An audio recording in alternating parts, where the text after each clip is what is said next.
Hey, Divine Ones, and welcome to another Facebook Live. It is Wednesday, so this is Wellbeing Wednesday. I am Jerome Braggs, the intuitive guide that helps you travel the path of self-love to the healing, wellness, and joy you desire and divinely deserve.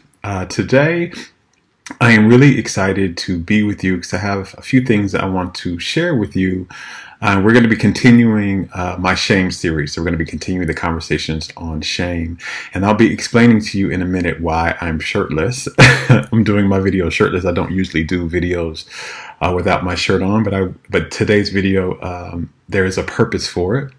But before we get into that, you guys, I just really want to say first, thank you for all the loving, beautiful, kind, warm, accepting messages that you all have sent to me, both in my inbox and also in the comment section under the post I did a few, probably last week, I think last weekend, regarding showing you the catheter that I have in my leg and talking about my healing process. I just want to tell you, I've read your messages. I've been touched by them. There were so many, so I haven't been able to respond to them all yet. But I just wanted to come out and say thank you. I have read them. They really touched my heart. I deeply appreciate them. And just to reiterate, we are healing together. We are on this journey of loving ourselves together here. Loving ourselves is a journey. It is a path.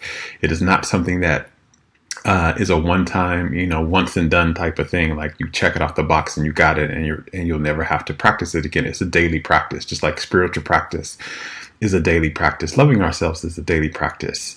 And so that was a post that I did about, loving myself more and learning where I wasn't loving myself well, and in my own healing journey. So thank you all for that. And thank you all for being here in this community and sharing all the things you've learned from me and how I've helped you. That really touched my heart and helped me center myself in my new way of allowing myself to fully be seen. So thank you. So in that vein of that conversation, we were talking about, I've been talking about shame in these past few weeks ever since I got back from a retreat I take every year. And I shared with you all before, I think this is the fourth video in the series so far, and I've shared with you, what shame is, what love actually is, that love is belonging, what the messages of shame are, like the lies that shame tells us. And I've shared a bit about how, one of the behaviors that we adopt as a defense mechanism when we feel ashamed is that we hide. We begin to hide ourselves, especially we hide the parts that we believe that we're ashamed of, the parts that we're telling ourselves that there's something wrong with, or that part is less than in some way, and that part will not get us the love and belonging that we desire, or it won't make us be able to receive what we want. So we shared that in the last few videos. You can see those videos both on my page and on my YouTube channel. If you missed them, please go check them out. There was some great stuff shared in there. And today I want to talk to you about the other defense mechanism that happens when we have shame. When we begin to believe and hold a belief about ourselves that is a shame-based belief instead of a love-based belief. And the shame-based belief basically, again, is something that says there's something wrong with me somehow. There's something less than with me somehow. And because of that, I'm not enough. I'm not enough to be loved just like I am. I'm not enough to belong just like I am, and I'm not enough to receive, right? Whatever it is you're trying to receive, I'm not enough to receive just as I am like this, right? So that's what makes you feel ashamed. It means something about my being is not enough. And when we begin to believe that, right, when we begin to hold that, one of the other defense mechanisms that we adopt, and again, a defense mechanism is a natural reaction that you have to protect yourself from being harmed, to protect yourself from whatever the perceived threat is that you're perceiving in your mind. And so when we usually have shame, the perceived threat that we have is one, that love will be taken away from us somehow. So people will abandon us. They will reject us somehow. They won't want to be around us. Things like that. Other thing is we won't belong. So again, the same thing. So that may be you may want a relationship, or you may want to attract. You may want to attract a partner, and you believe that there's something about you that makes you not enough. So you won't ever attract a partner. They won't find you attractive, or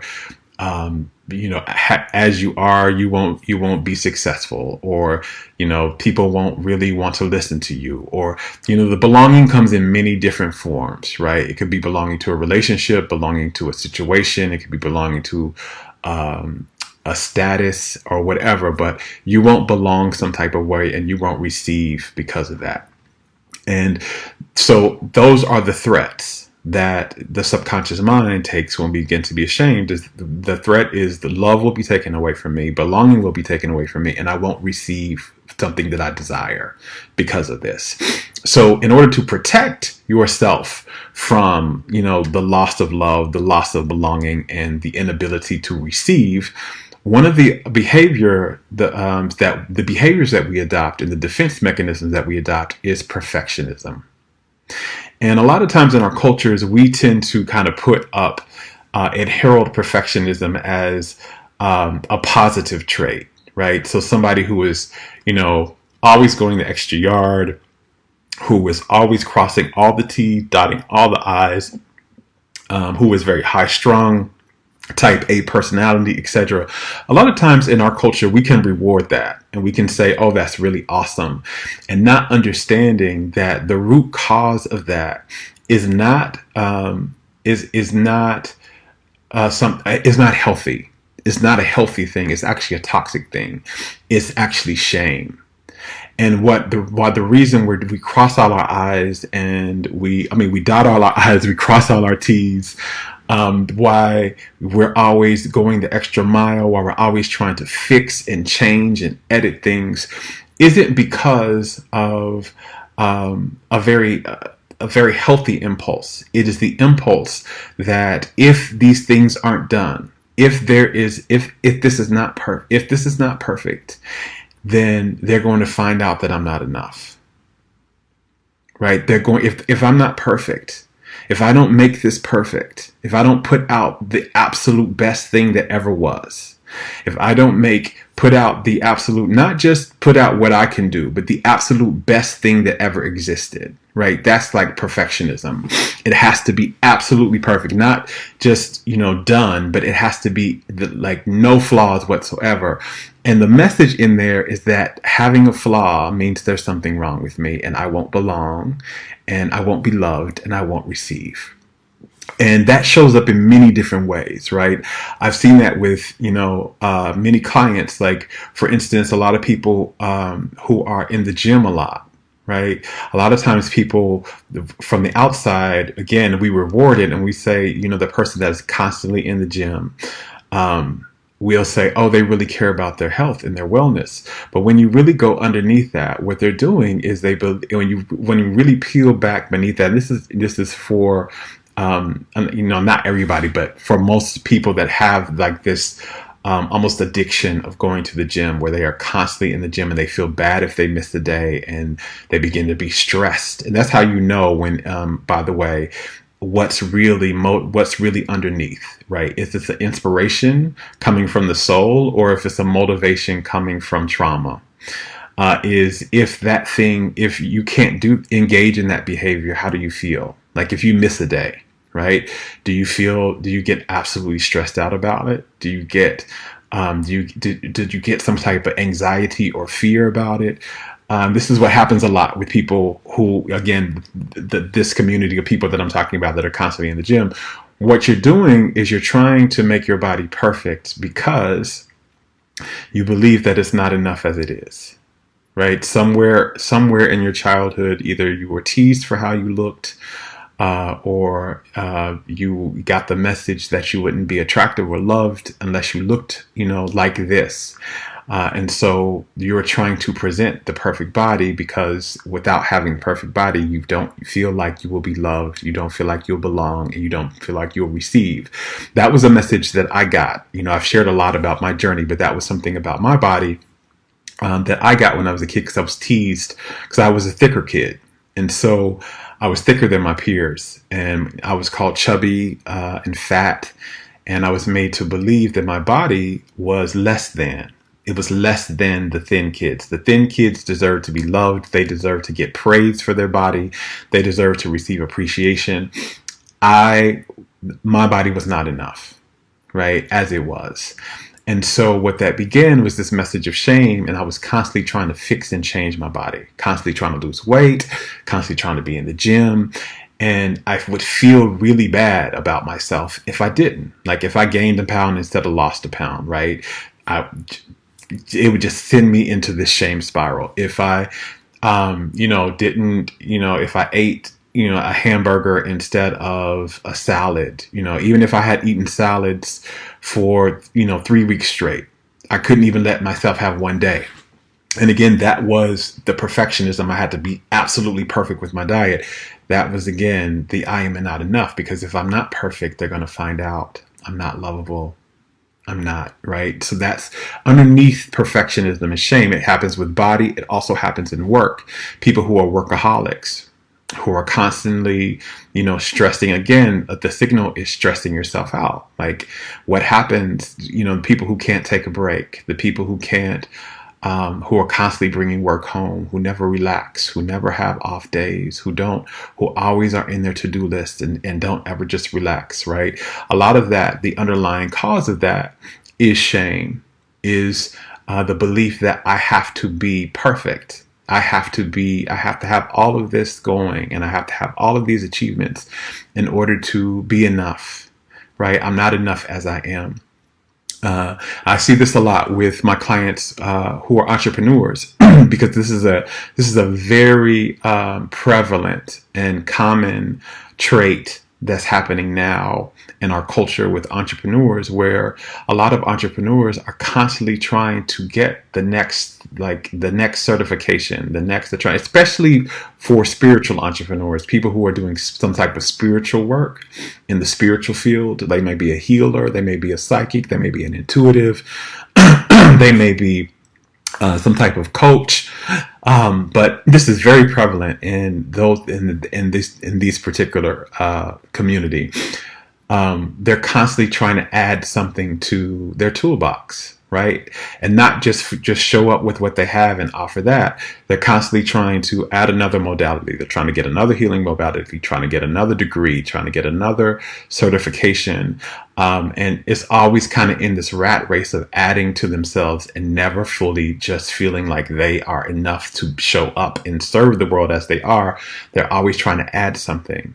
And again, underneath that is the belief that I'm not enough as I am.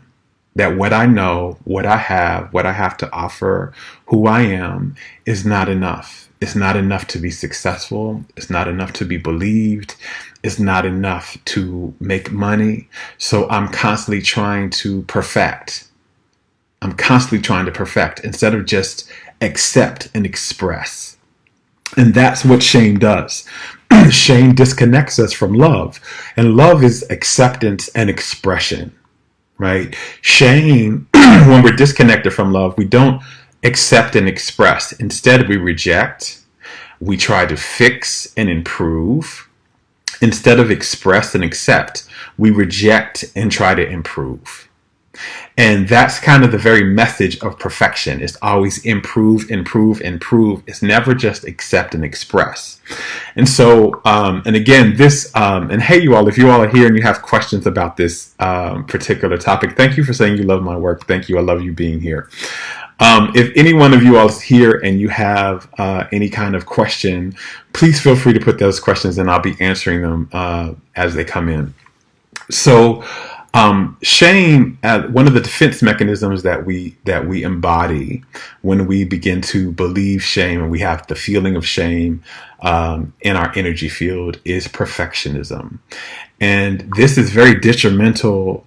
This is very detrimental to our being because, one, perfectionism stresses us out, which makes us sick. Perfectionism keeps us never being able to relax, and so you're never at ease. And most perfectionists aren't really happy. They may have accrued a lot of things, right? They may have accrued a lot of money. They may have accrued a lot of partners, a lot of lovers. We see this constantly in culture, people who seem to have everything, right? But then they may attempt suicide, or they may be severely depressed. And this is the thing. Perfectionism doesn't lead to happiness, because it's not, the root cause of it is not coming from love. Only love leads to joy. Only love leads to happiness. And I saw a question coming in talking about we don't want to be mediocre, right? Well, the thing about that is that I'm not loving ourselves, and healing shame doesn't mean that we won't ever want anything to be different for ourselves, and that we won't ever strive for a different experience or to make changes. But we won't be inspired to make those changes from pain, and we won't be inspired to make those changes from fear, which is what happens when shame is running the show. When we come from a loving space, we make changes from a sense of excitement. We make changes from a sense of joy. And the real difference is we are okay, and we have a sense of our enoughness, and we're centered in our enoughness, whether that change occurs or not, right? So whether you lose the weight or not, right? Can you still feel good about yourself? Can you still feel lovable? Can you still feel attractive? Can you still feel enough, right? Whether or not you make more money than you're making right now, can you still feel enough, right? Now, I'm not talking about enough money to, you want enough money to be able to meet your needs, right? To pay your bills, meet your needs, put food on the table, etc. But can you, if the money, a lot of times why we desire more money isn't because of something we actually desire to experience in our life. It's because we're trying to prove our enoughness. We're trying to gain approval. And so can you feel like you belong? And can you belong to yourself?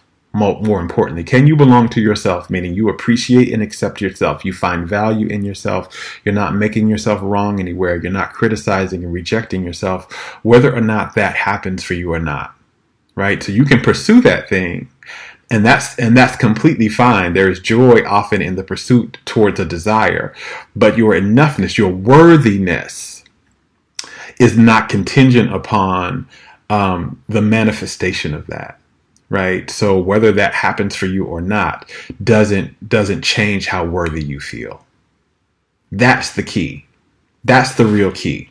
And with perfectionism, if something's not perfect, right? When we have the behavior of perfectionism, if something's not perfect, we usually don't feel worthy. We don't accept ourselves. We don't appreciate ourselves. We're not at ease in ourselves, right? And which are all elements of worthiness. We don't feel worthy. And that's really the thing here. Shame disconnects you from the love of your being, which is worthiness, which is belonging. And so that's what I'm basically talking about. And why I was wanted to do this video shirtless with you today is I wanted to share something with you. One thing, because one of my biggest intentions and my biggest passions and what my biggest, desire was really to share with you all my healing journey, as much of it as I possibly can. I'm writing a book, so a lot of it will be in that book. But I wanted to share in real time, with you my healing journey, and I realized after I came back from that retreat, a lot of how I had not really been doing that. And one of the things why I hadn't been doing that was because I was having there was some shame still running in my system, and I had done a lot of healing of shame, but there was still shame around my system around perfectionism, as it was because another part of perfectionism, we put a mask.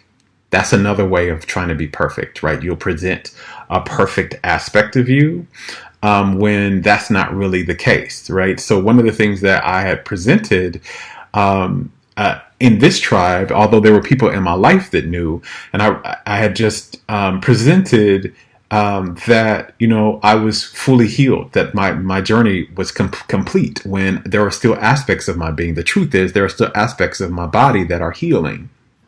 Um, and what I realized was they're healing because I still had things in my energy field that needed to heal around shame, which is one of the catalysts and the inspirations for me even doing this video series. And so one of the things that I always wanted to do was, you know, at a core level, was to share with you in real time what I'm doing to heal myself. What I may be, you know, what are the things that are happening within me that need to be healed, and not put this perfect face like, you know, everything's already done. And I'm already, you know, on the other side of that. I did heal, again, if you know my story, the first time I was diagnosed with HIV and kidney failure, I did fully recover and did heal. The second time that I was diagnosed and I had the near-death experience, I did not. That started a healing journey, and I am still in my healing journey. And I am in the last phases of my healing journey, but I'm still in it. And I wanted to share something. I took my shirt off and wanted to do this video shirtless because one of the messages that I had around my body was that my body had to be perfect in order to be attractive. So attractive enough to not necessarily, I believe that I was attractive enough to, attract a partner, but I wasn't attractive enough to keep them.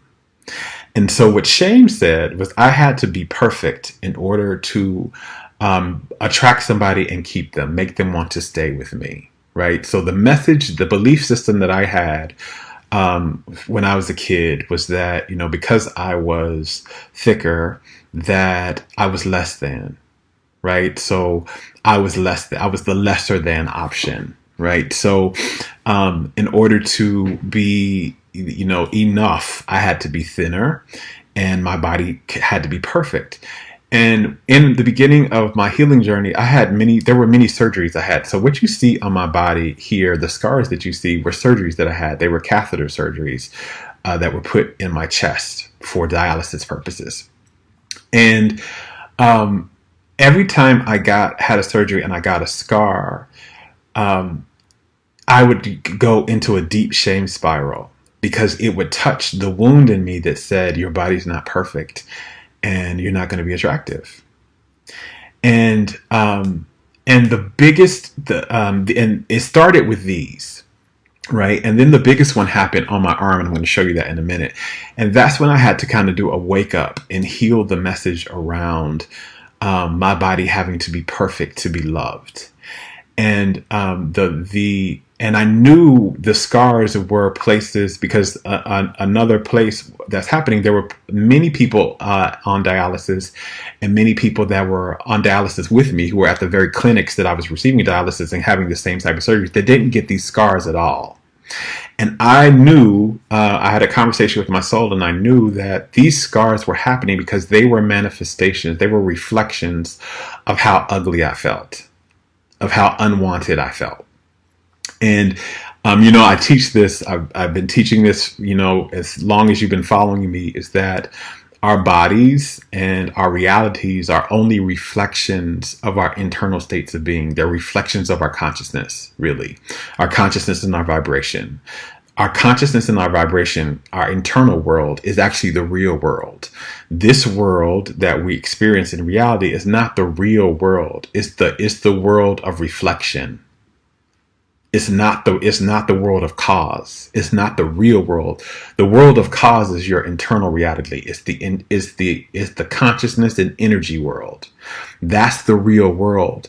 This is all reflection. So everything that happens out in the reality is a reflection of that. It can only be a reflection of that, right? And so,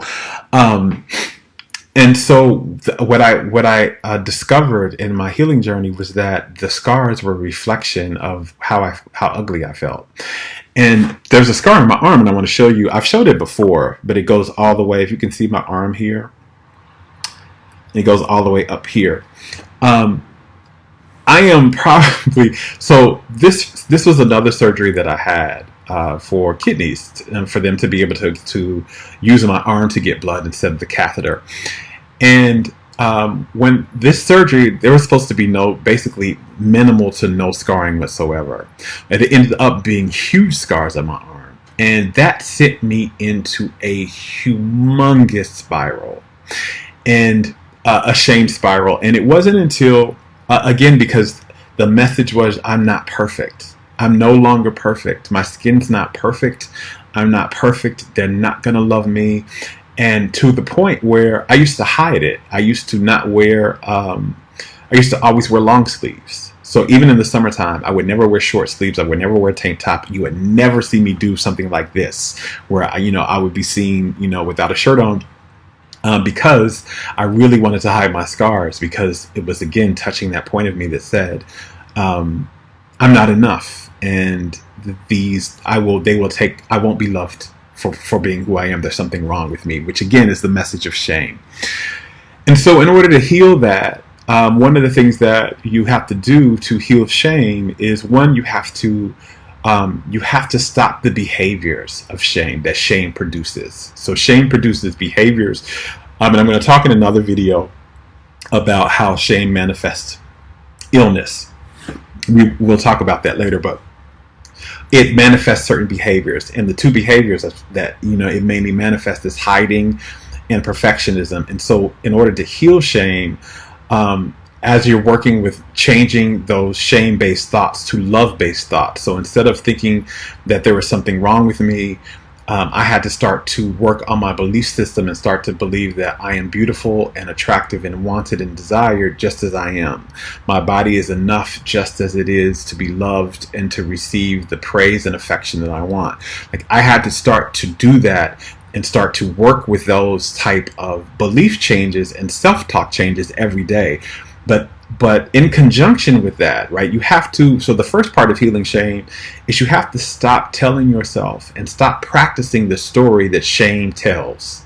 So shame tells the story that you're not enough, you won't belong, you won't be loved as you are, that if they truly see you for who you are, you'll be destroyed, or you'll lose everything.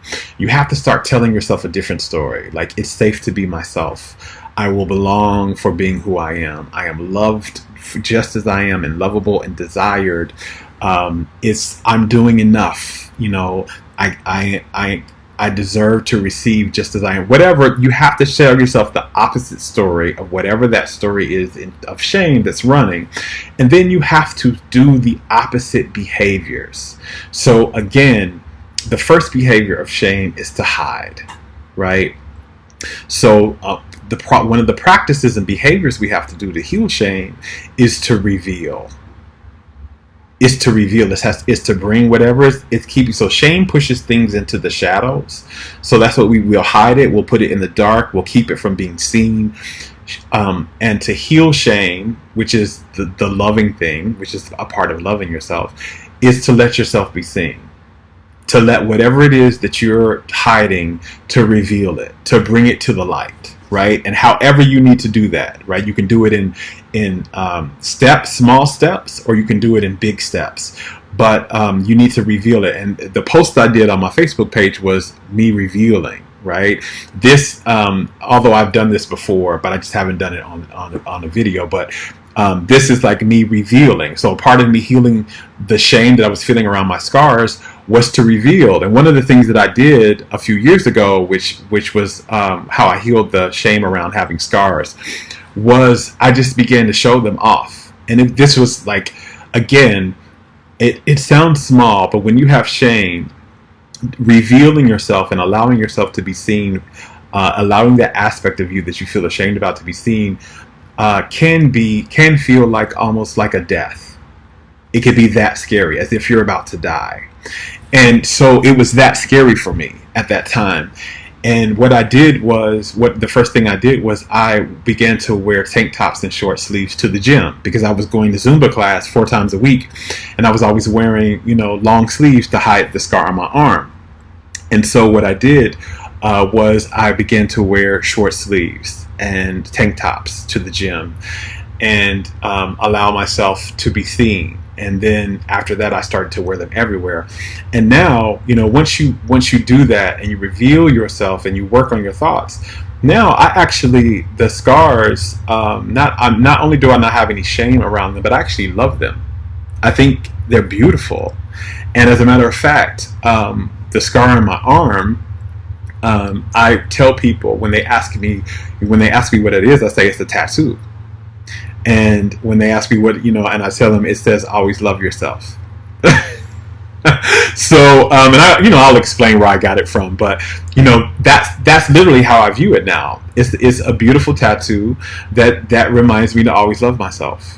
And I don't feel less than. I feel very sexy and attractive with my scars. And that was part of the process in me getting that, was to reveal them, to bring them out into the light as much as possible, as often as I can. And what you'll find when you do that, whatever you're ashamed about, whether it's the thing you're ashamed about is a secret you have, a way to heal it is to tell somebody about it. And tell one person, that you trust about it first. And then after you tell that one person, tell a second person. And then after you tell that second person, come out of your immediate circle and tell, a stranger. And then you can begin to live that in public, right? So there's a process, that you can take where, one, you want to tell someone that you feel safe with and that you trust. Once you do that, tell another person, and then build your way out. Like, start your way into your inner circle and then build your way out. Right, but that's the first key is to healing. Hiding is to reveal. Shame is a suppressing energy. It makes you suppress, it makes you reject, and it makes you hide. Love is an expressive energy. It makes you accept, it makes you welcome, it makes you say, even this is enough, even this is worthy, even this is valuable. And love reveals. Like, if you think about love, if you think about something you love, you don't want to hide it from other people. You want to show it. Like, if you really love something, you want to talk about it. You want to reveal it. You want to tell people about it. The same thing, right? So healing shame is to love yourself. And a part of loving yourself is to let yourself be seen and to reveal yourself. And no matter what that aspect is, even whatever the darkest thing is that you're ashamed about, or the most ugly thing that you think is, I promise you, if you reveal it, you will not only heal your shame, but what you'll discover is that the universe will prove to you that being in the light is where it belongs, where all of you belongs. All of you is loved by the universe unconditionally. And what that means is that there is nothing about you that belongs in the shadows. There is nothing about you that belongs in the dark. But you will only see that once you do it. Once you bring yourself to the light and you show the part of you that you've been believing belongs in the dark, and you bring it to the light, the universe proves to you that, oh, you know what? The light is where you've always belonged. You always belong here. You belong in the light. And so one thing that's happened for me is, now that I reveal and I show my scars, I get a lot of compliments on them. Like, strangers on the street will ask me, what happened to your arm? They'll ask what happened to your arm. Now, back when I was ashamed, that would send me into terror, because I thought they were getting ready to say, oh my God, I'm poor you, or that's so ugly, or that looks so horrible. And so somebody commenting on my arm and asking me what happened to my arm used to terrify me. But now, when people will say, what happened to your arm? And I'll tell them, and they say, oh my God, that's such a beautiful scar. That's so beautiful.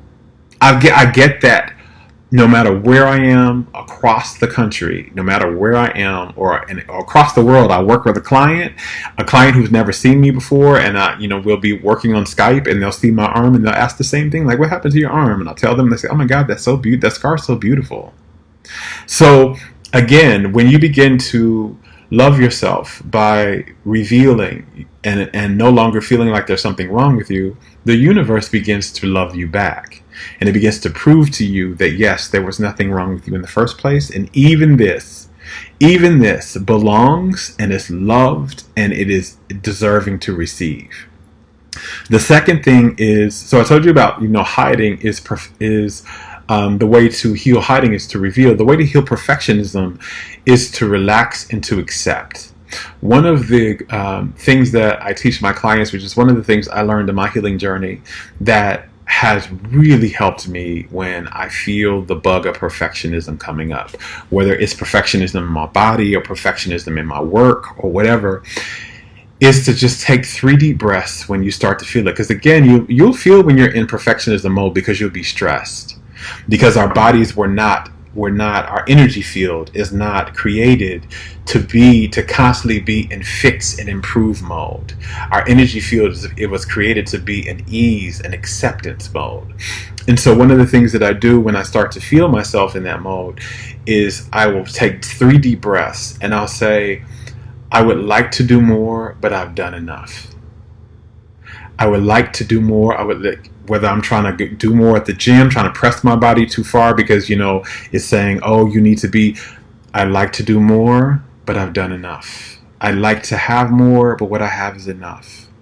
I'd like to look differently, but how I look right now is enough. It's enough, right? You have to reframe that state of mind. Take some deep breaths and go relax instead of pushing yourself. Because that's usually the energy underneath perfectionism is a push instead of a pull. Like that's one thing I tell people, there's a difference between motivation and inspiration, right? Motivation is a push. You're trying to push yourself and force yourself into something. Inspiration is a pull. You feel pulled. You feel drawn. You are energized in that thing. Perfectionism is almost never a pull and an energized action. It is almost always a push and a force. And when you feel that way, you got to breathe and step back and remind yourself, yes, I would like to do more, but what I'm done is enough. It's enough. I can submit this paper. It's enough. It doesn't have to be the best paper anybody ever wrote. I just want to be truthful in what I'm saying. I want to make sure that I'm saying my truth and I've done my work. I've done it. I don't have to be the best, spiritual teacher in the world. For those of you all out there who are spiritual entrepreneurs, I don't have to be the best spiritual teacher or psychic or healer or coach or speaker. What I have to share is enough. It's enough. It's safe for me to just express it and give it to the world, and it will serve. Right? What I have is enough. I don't have to be a workaholic and constantly be trying to get. What I have is enough. It will feed me. It will serve me well. Right? We have to reframe the mind back into enoughness and relaxation and expression instead of constantly improving and pushing and forcing. So those are kind of that's kind of how perfectionism shows itself in our lives, and how shame is masked as perfectionism. We think it is. Oftentimes we think it is something to be lauded and praised when actually it's something to be healed. It's something to be healed. It doesn't mean that you're going to, when you heal your shame, it doesn't mean that you won't want to produce anything. Like I have a whole bunch of stuff that I'm wanting to put out for you all. I've got some retreats and some, classes and some books that I want to do. But I'm no longer driven by perfectionism, right? I'm no longer driven by that. I'm no longer driven by shame. I know that what I have to share with the world, what I have to say is enough. That it may not be what Wayne Dyer is saying. It may not be what Ian Levinson is saying. It may not be what Abraham Hicks is doing. But what Jerome is doing is enough. What you are doing is enough. I may not have a six-pack abs. I may not have, flawless skin. But what my skin is and what my body is enough. It's beautiful. It's perfect enough, and it deserves to be loved. And I am attractive, I am desired, and I deserve to receive the love and relationships that I want. Right? And the same goes for you. No matter what your color, your shape, your size, your economic status, your education level, your intellect, no matter what your sexuality, no matter what your identity is, you are enough. You are loved. You are worthy of being loved. You are worthy of belonging. You belong, and you deserve to receive exactly what you desire without anything having to change or be fixed or be improved about you. You are enough. And it's time to let go of that voice of shame and begin to embody the voice of love that reminds you that you already belong and everything about you is valued and accepted. And now it's just time to express it. Thank you all. I love the fact that you joined me today. I love the fact that you are in this tribe. As always, if you got anything from this message today, let me know in a comment. And if you think this message can benefit anyone that you know, please share it with them. And let's get more self-love out in the world, because love is the only thing that heals and transforms. Until next time, you all, much love. Bye.